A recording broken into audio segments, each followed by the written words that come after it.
Yeah, so the next speaker is giving a talk called Real World Bandwidth, the exact same title. So I just changed mine to Unreal World Bandwidth. Yeah, so I'm Kartik. I'm a founding engineer at Say Labs. I'm going to be talking a little bit about Say Giga. Say Giga is our next iteration of what we imagine Say to become. We currently publish a lot of numbers. You guys may have seen it, but it currently supports 5 gigagas with 200K TPS with less than 400 millisecond finality. Say Giga has Autobahn consensus at its core. That's where most of the unlock comes in, and async execution. I'm going to be mainly focusing on Autobahn consensus and the data layer. I think the actual author of the Autobahn paper is at this talk, or is at this conference. So definitely hit him up. Uh, Giga is the first, we believe, like chain that actually deployed Autobahn and try to battle test it in the real world. So I'll be giving numbers on like how we actually see it in production and the promises that are kept. So how many guys are aware of Audubon? I'm sure you guys have like heard about it throughout the conference. Okay, yeah, I'll give like a brief overview, but at its core, Audubon, the most important thing is that it's about multiple concurrent proposers. In most chains, you have a single proposer who gathers transactions in a block, broadcasts it throughout the network, and that's a bottleneck, right? Audubon proposes a alternative where you have multiple concurrent proposers, each one having its own lane. Each lane has transactions that are gathered together in a tip cut, and then ultimately there's consensus on that.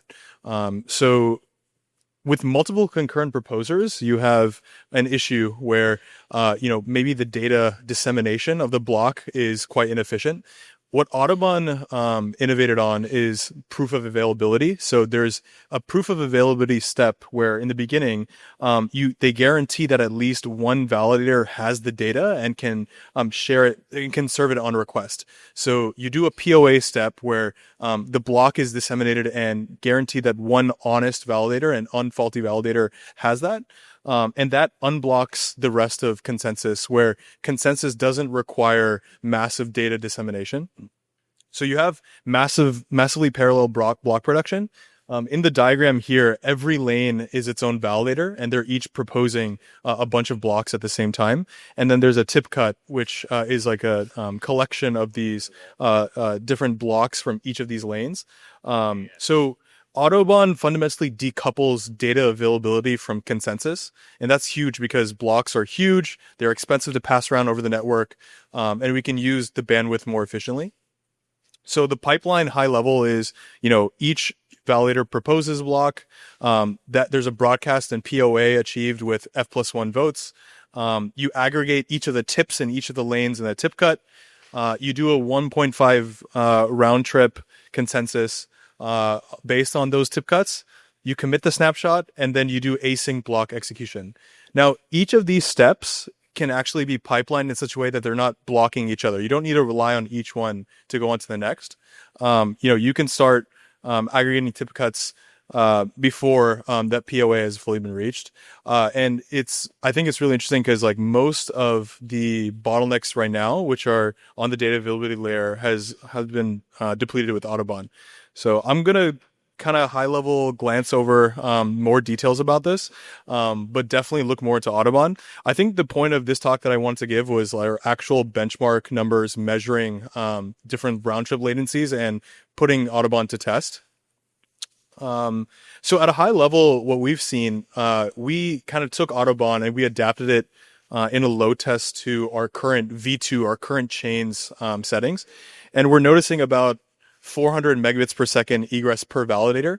Now, remember, because Autobahn scales with the number of proposers, which are validators, the more validators you have, the more you can actually bump up this data propagation. So what makes these pipes so large? First, you have the block distribution. So by far, most of the bandwidth is consumed by that POA. So you need n cubed number of signatures and n squared blocks. And then the tip cut consensus is n squared in the number of hashes and votes only. But that consensus does not need the full block. It just needs the hashes and votes. The POA guaranteed that the whole block is available somewhere and you can download it later on. Okay, so in our benchmark setup, we had 30 geo-distributed validators across 15 AWS regions with a pretty reasonable sort of setup on the instance size. The workload was like 180K ERC20 transactions, roughly 5 gigas. Each block was around 1,500 to 3,000 transactions per block. And crucially here, we mocked execution completely. We're not trying to see how fast we can, execute and generate state. We want to focus purely on the data and the consensus path. So we have like this fault injection where we vary the number of offline validators. This is like F. It goes from like 10%, 20%, and 30%. And obviously with a more number of offline validators, you have like worse conditions for Audubon. And we captured various things like round trip latency. So I'll specifically talk about round trip latency. So this is right here is the round trip quantile. So it's roughly how long does it take to disseminate blocks when 2/3 of the honest validators are online. So 2/3 of the honest validators, how long does it take to disseminate that block, the round trip, based on different proportions of faulty validators? So, we start off with like 150 milliseconds, and in the 30% proportion case, it goes all the way up to 246 milliseconds. So what was really nice is in the Audubon paper, they have this like theoretical model of like what they think, the variance looks like in these quantiles. And we found that it roughly estimates in reality to around 10%, like an error between the two. So there's a pretty good like confidence in the capacity planning. And the paper has a pretty good, reach on what those round trips look like. So let me see. Yeah. So I want to make clear the 400 megabits per second is not a theoretical max on, Say's like data propagation. We intentionally set it this high. We could scale up the number of validators. We can bump up the instance sizes. We can use even faster like connections. We just like chose this because we already hit the execution throughput max. So no longer are we like bottlenecked on the network. We already hit the execution throughput. But I ran a quick test actually yesterday, and we can get up to like 10 gigabits per second if we assume that execution is negligible. So if you keep bumping up, the number of validators, you keep bumping up the instance size, you can go really, really hard, really, really large. The problem then is that your end-to-end latency gets impacted. So I believe Ben, our head of research, is going to talk a little bit more about that. But yeah, finally, just to end on just a quick high-level overview of what we have in Giga. Again, like with this POA, you just need to guarantee that one person has the block. And so you can download later, the actual full block contents. Inclusion finality is 200 milliseconds. We have lazy execution. So that means you can really bump up the throughput quite excessively. There's this notion of probabilistic censorship resistance because since multiple proposers are proposing blocks at the same time, you can send your transaction to more proposers and have a higher probability that it gets included eventually. And then, data propagation scales, like I mentioned, with a number of validators. So future directions, we're looking into scaling the DA layer. Maybe that's erasure encoding. There's a couple other techniques we're looking at there. We're looking at like privacy preserving DA, so like encrypting blocks. There's a lot of MEV vectors that are exposed by having multiple proposers. That's what we've been looking a lot into. And then ZK proving systems so that potentially you can just have one fat execution node, and the data availability layer and the consensus layer is all that really matters. So, yeah, thanks. Questions? All right, Mark. Nice job. Hey, thanks for the talk. Can you elaborate on what you mean by privacy-preserving DA layer? Sorry, could you say that again? Can you elaborate on what you mean by privacy-preserving DA layer? Yeah, so from what I spoke with Ben, right now all blocks are public and they're visible, and that exposes MEV vectors where if someone knows that they received a transaction that someone else received as well, they can reorder transactions to their benefit. I'm not super well versed in that, but we can add potentially like encrypted blocks, something around that to reduce or to mitigate those like specific issues. Yeah. All right, Phil. I feel like FlashBoss researchers are snatching the mics a lot. I would encourage some non-FlashBoss speakers. Oh, wow. We have multiple hands. So as you explore these MEV vectors, what kind of evidence would basically convince you that multi-proposer was a dead end and monopoly was preferable? Like, what would be the level of severity you'd need to see, or is there like a fundamental belief that like kind of these things can be patched? Yeah, honestly, that's a good question. I'm probably not well equipped to answer that. I don't think we're necessarily too concerned about the MEV vectors. They're just different, and I think we have like different research directions to mitigate them. I don't think there's anything that I've seen that's like, oh yeah, we have to completely scrap MCP. But I can have Ben like maybe can reach out to you.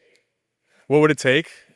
I think the one thing is like censorship resistance potentially is an issue. Like I think that would be some issue where if you have a POA and one validator is honest and contains the block, but they can't gossip it to anybody and they keep getting blocked and there's no mitigation there, that's an issue, right? Like you can guarantee that the block exists, but it doesn't actually get to the end user. So there's problems there, which maybe that could be issues, but yeah, I'll think of more. Oh, once you scale beyond the number of validators that were required for like the 400 megabits throughput, you said there's a end-to-end latency that ends up kind of coming into play. Is that because of the 1.5 like round trip consensus that you're dealing with, or is it something else like the execution time, or I don't know? So I believe we're working actually potentially with the Sui team on this.